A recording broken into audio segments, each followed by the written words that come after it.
Jama'a assalamu alaikum, barkanmu da sake saduwa da ku a cikin shirye-shiryen da muka saba kawo muku a wannan tasha mai albarka mai suna Shambaldi TV.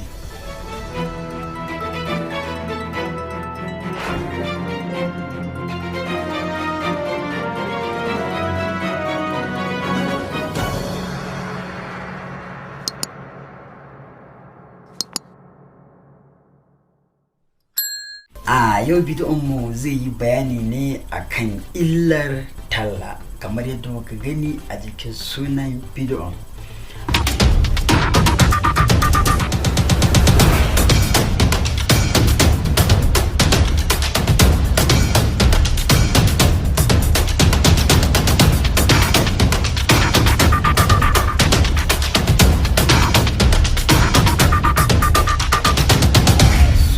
Da yawa illar talla tana da illa ta hanyoyin da dama, wanda alhairinta sharri ya fi yawa fiye da alhairinta.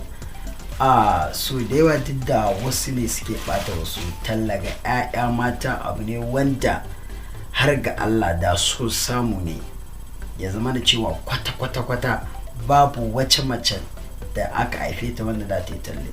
Amma su yanayin rayuwar tamu ya kasance mace ne a gidansu babu komai, ya kasance kuma ga a 'ya'yan mamanta ita kadai ne, su kuma babansu ba karfi ko kuma wani marayu ne, iyayensu sun mutu. Dole ne take za su ke fita tallan nan, dole ne a gurin zuwa tallan su nan suna iya haduwa da mutane iri da kala daban-daban. To so idan dai ba an jajirce bane, wanda tun daga gida ya kasance ana musu fada da nasiha akan fita wajen, kuma aka samu yara masu ladabi wanda suke son magana iyayensu ba, to sai ya kalli duk inda ake so ya ta kasance, matakar tana talle sai ka ga bata kasance ba, sakamakon tana haduwa da mutane iri da kala. Direban mota ne, dan acaba ne, dan mai mashin ne, kowane irin mutum da yanayin yadda take mu'amalarsa.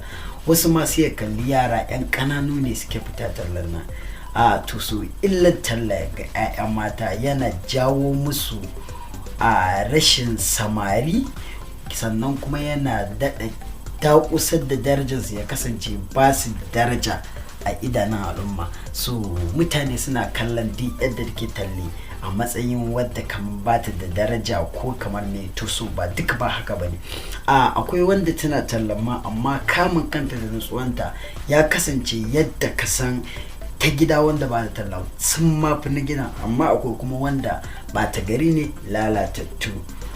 To so duk ba za a haɗu a musu jam'i ba. Talle yana ba da gudumawa gurin lalacewa mata da yawa sosai, amma su sabida babu yadda aka iya, su da a rinka fita tallaye, wasu ba don san su ba, wasu kuma don san su ne.